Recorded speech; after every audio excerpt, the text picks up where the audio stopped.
students, this time we are studying mode. This is an important chapter from statistics book. So we should learn what is the meaning of mode and how it works. Mode means repetition. Mode means कोई term कितनी बार एक information sequence में आ रहा है, कौन सा number है जो ट्रेंड में है, जो चलन में है।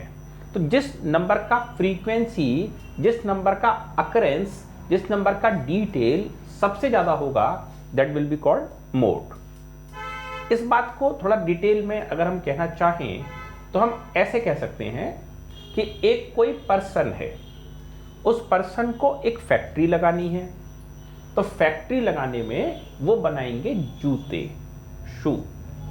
तो पर्सन का मन ये था कि मैं जो शू बनाने की फैक्ट्री लगाऊंगा उसमें सारे साइज बनाऊंगा, साइज नंबर 5, साइज नंबर 6, 7, 8, 9, 10, और मैं किड्स वेयर भी बनाऊंगा। वो छोटे बच्चों के जूते देखिए, वो पी पी पी पी सी आवाज करते हैं, छोटे बच्चे चलते हैं, तो मैं वो वाले जूते भी बनाऊंगा।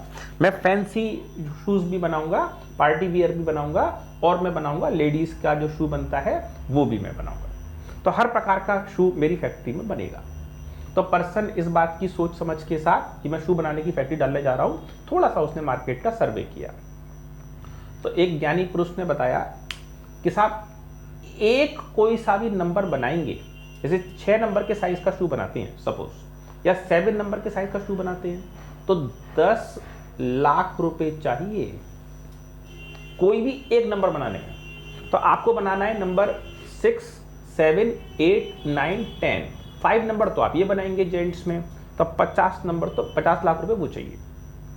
फिर आपको किड्स वेयर बनाना है, 4 नंबर उसमें भी चलेंगे, तो 40 लाख रुपए वहां भी चाहिए। फिर आपको लेडीज वियर भी बनाना है, तो 6 नंबर वहां भी चलेंगे, तो 60 लाख रुपए वहां चाहिए। तो आपकी पूरी फैक्ट्री 1.5-2 करोड़ रुपए की बनकर तैयार होगी। पर्सन कह रहा था मेरे पास तो 10 लाख रुपए है, तो फिर सारे की सारे नंबर बन जाएंगे या नहीं बन जाएंगे? नहीं बन पाएंगे। तो अब क्या करा जाए? तो पर्सन ने कहा छोड़ चल, ऐसा करते हैं कि जेंट्स शू बनाते हैं, क्योंकि लेडीज जनरली शू कम पहनती हैं, जब वो पार्टी वार्टी में जाती हैं तो ही वो शू पहनती हैं। अदरवाइज मेजोरिटी केसेस में जेंट्स लोग ऑलमोस्ट शू पहनने का ट्रेंड डिजर्व करते हैं, जेंट्स का शू बनाते हैं। अब बात यह कि जेंट्स में कौन से नंबर साइज का शू बनाया जाए, तो ये भी एक समस्या है कि सारे साइज बनाने के पैसे तो है ही नहीं जेब में, तो अब क्या करा जा सकता है? तो हमने कहा कोई बात नहीं, एक आसान तरीका ट्रिक निकालते हैं, एक काम करते हैं। नहीं बताओ साहब क्या करना है? करना यह है कि हम बस स्टैंड के बाहर जहां भीड़ वाली जगह है वहां एक हाथ में रजिस्टर और पेन लेके खड़े हो जाएंगे। कोई भी पर्सन वहां से जा रहा होगा, आ रहा होगा, बस उसको बुला के एक बात पूछ लेंगे कि भाई तू ये बता दे कि तूने कौन से साइज का शू पहना हुआ है। तो हम एक रजिस्टर, कॉपी, पेंसिल लेकर के एक बाजार में ऐसे ही रैंडमली खड़े हो गए। कोई 2 लोग अपने जा रहे थे अपने रास्ता निकल के, हमने कहा भाई साहब बस 1 मिनट बता दो, हम शू बनाने की कंपनी से संबंधित हैं कि आप कौन से साइज का शू पहनते हैं। तो 2 लोगों में से एक ने बताया कि साहब मैं 8 नंबर का शू पहनता हूं, एक ने बता दिया मैं 6 नंबर का शू पहनता हूं। तो ठीक है, ये एक रैंडम नंबर हो सकता है। अब हम किसी अगले वाले मेंबरों से फिर मिले, तो आगे वाला मेंबर कह रहा है कि साहब मैं 7 नंबर का शू पहनता हूं, अगला वाला भी 7 पहनता था, अगला वाला 9 शूट पहनता था, अगला वाला 6, और फिर एक और 6, और फिर उसी तरह की भीड़ भाड़ में एक और मिल गया, वो 6 नंबर वाला पहनता था, एक 7 नंबर वाला, और एक 8 नंबर वाला, फिर एक और 8 वाला, फिर एक और 8 वाला मिल गया, एक 9 वाला मिल गया, एक मिला था मैं 10 वाला शू पहनता हूँ साइज के अकॉर्डिंग। तो ऐसा भी हो सकता है। एक और मिल गया था कि मैं जो है 7 नंबर का शू पहनता हूँ, एक और 8 नंबर, एक और 9 नंबर, एक और 8 नंबर, एक और 8 नंबर, एक 7 नंबर, एक और 10 नंबर, एक और 10 नंबर वाले मिल गए साहब, एक और 9 नंबर, और फिर ये 8 नंबर, 8 नंबर, 6 नंबर, 6 नंबर, और फिर 7 नंबर। तो इतने तरीके के लोगों से हमने मुलाकात करी, और ये सारे के सारे मेंबर इतने तरीके के शू साइज पहना करते हैं। तो अब हमको ये तय करना है कि हमको कौन से साइज का शू बनाना है। तो हमको कौन से साइज का शू बनाना है, तो इसके लिए हम क्या करेंगे, ये जो नंबर्स हैं इनको शॉर्ट करेंगे। आप शॉर्ट करने का मतलब टैली मार्किंग करके इनकी फ्रीक्वेंसी काउंट कर लेंगे। सबसे पहले पता करेंगे एक्स यानी कि शू साइज कौन कौन सा है जो नॉर्मली पब्लिक यूज करती है। तो यहाँ जो शू नंबर्स आए हैं उसमें नंबर 6 आया है, 7, 8, 9 और 10, ये वाले नंबर साइज इसमें आए हैं। अब हम इसके अंदर नेक्स्ट वाली मार्किंग करेंगे, that is called tally mark. ये टैली मार्क का वर्किंग आपने छोटी क्लास में शायद सीखा हुआ है। टैली मार्किंग करने में है 8, 6, 7, 10, तो ये हो गया 8, 6, 7, 10। Are you aware with this tally mark? 1, 2, 3, 4, 5, 6, 7, 8, 9, 10, 11। Aware है?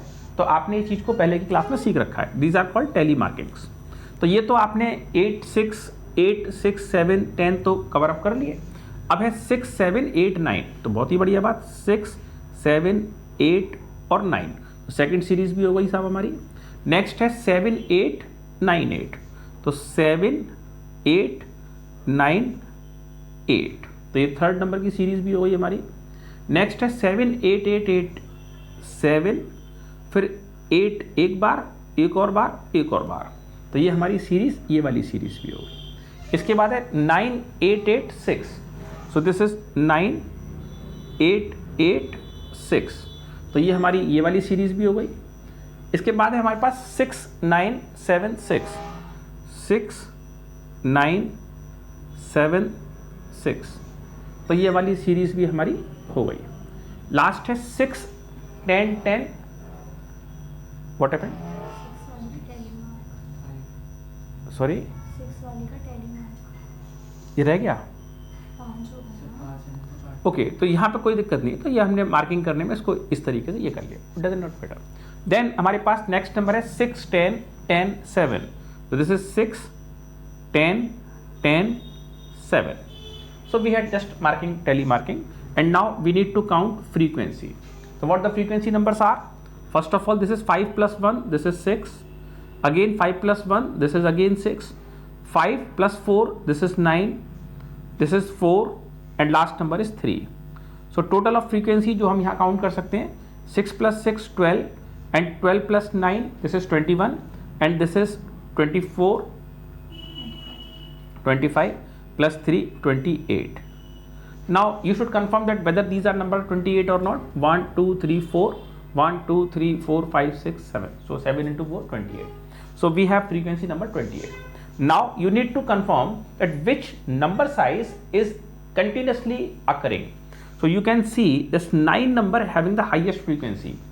इस समय इस सवाल के अंदर में हाईएस्ट फ्रीक्वेंसी नंबर कितना है? 9। तो 9 के करस्पॉन्डिंग जो x होगा, please take care one thing in statistics, answer जब कभी भी निकलेगा वो x की सीरीज में से निकलेगा। वो आंसर भले ही से फ्रीक्वेंसी पर बेस निकले, वो आंसर भले ही से किसी पैटर्न पर बेस निकले, लेकिन जो आंसर कैलकुलेट होगा, फाइनल आंसर होगा, that will be on behalf of x में से आंसर निकलेगा। तो यहां पर मैं इस समय पर आप फाइनली आंसर लिखेंगे कि mode of that series, mode of this working is 8। इस सवाल का मोड 9 नहीं है, इस सवाल का मोड x है, जो कि इस सीक्वेंस ऑर्डर में हाईएस्ट फ्रीक्वेंसी को डिजर्व करता है। तो x यानी कि जो 8 है वो मोड है, और वो जो मोड आया है 8, वो आया भी इस वाले फ्रीक्वेंसी नंबर 9 की वजह से ही है, लेकिन 9 खुद से मोड नहीं है, मोड की वैल्यू 8 है। तो students, in normal terms, in statistics, this is an individual series. तो ये जो हमने जानकारी सीखी है ये इंडिविजुअल सीरीज है, और इस इंडिविजुअल सीरीज में इंफॉर्मेशन इसी तरीके से आपको प्रोवाइड कराई जाती है, और इंफॉर्मेशन के प्रोवाइड होने पर आप टैली मार्किंग लगा करके बहुत आसानी से फ्रीक्वेंसी ड्रॉ करके आप इसमें से मोड ड्रॉ कर सकते हैं। तो ये मोड को ड्रॉ करने का एक सिंपलेस्ट मैनर है, जिसमें से कि आप क्वेश्चन अटेम्प्ट करने का प्रोसीजर फाइनलाइज कर सकते हैं, फाइनल कर सकते हैं, आंसर इसमें से निकाल सकते हैं। तो मोड को कैलकुलेट करने का पैटर्न आपको समझ में यहाँ तक में आ गया है, इसमें तो कुछ कंफ्यूजन नहीं है। यहाँ ध्यान रखने का मैंने बात समझाया कि हाईएस्ट फ्रीक्वेंसी नंबर 9 था, 6, 6, 9, 4, 3। तो इन सारे नंबर्स में हाईएस्ट नंबर कितना था? 9 फ्रीक्वेंसी की लिस्ट में। ध्यान रखिएगा ये वाला 9 आंसर नहीं है, ये 9 जिस किसी भी x को लिंक करता है, तो 8 को लिंक करता है, तो 8 आपका आंसर इस समय माना जाएगा। तो आपका जो करेक्ट आंसर है वो 8 हो जाएगा मोड। तो स्टूडेंट्स ये तो हुआ mode in individual series, get it. तो अब हम आगे पढ़ने वाले हैं और इसमें हम अभी नेक्स्ट सीरीज पढ़ेंगे, दिस इज डिस्क्रीट सीरीज। पूरी स्टैटिस्टिक्स में सबसे आसान काम मोड इन डिस्क्रीट सीरीज। बिल्कुल ऐसा लगता है रेडीमेड आंसर ही खुद ही ने दे दिया है, क्वेश्चन की कोई ज़रूरत ही नहीं है। तो बहुत ही ज़्यादा आसान, बहुत ही ज़्यादा सिंपल मैनर, और इसमें अब हम सीखेंगे मोड इन डिस्क्रीट सीरीज। तो अगर हमको डिस्क्रीट की सीरीज है और इस series, yes students, we are continuing with this concept, this is L1 plus F1 minus F0 2F1 minus F0 minus F2, and this is L2 minus L1. So we need to learn that how we should put the value therein. It's very easy concept, and as we need to put the value L1, so this one is the L1 15, so it is 15 plus F1, this is 20 minus 15, sorry, this is not F1, this is F1 frequency, so frequency value is 11 over here, and this to be minus from 6 because F0 value is 6 upon 2F1. It means 11 multiplied by 2, this is 22. So this is 22 all because of F1 double minus F0. So F0 consists of 6. This is the value of F0. This is the value of F2. So this is F0 6 and then F2, this is minus 9. Now it should be multiplied with L2 minus L1. It means 20 minus 15. In this manner, now we need to do calculation. 15 plus, so 11 minus 6, this is 5 upon, it's a very easy to calculate, 22 minus 6. So when you will 22 minus 6, the result will be 16, and 16 minus 9, so 16 minus 9, what will be the number? It is 7. So we have the information for 7, and this to be multiplied with 20 minus 5, it means it should be 5. Now we have the number values 15 plus 25 by 7. So 15 as it is should be plus, then 25 by 7, so this 7 3s are 21, it is 0. So 7 5s are 35 and 7 7s are 49. So final answer is 18.57. 18.57.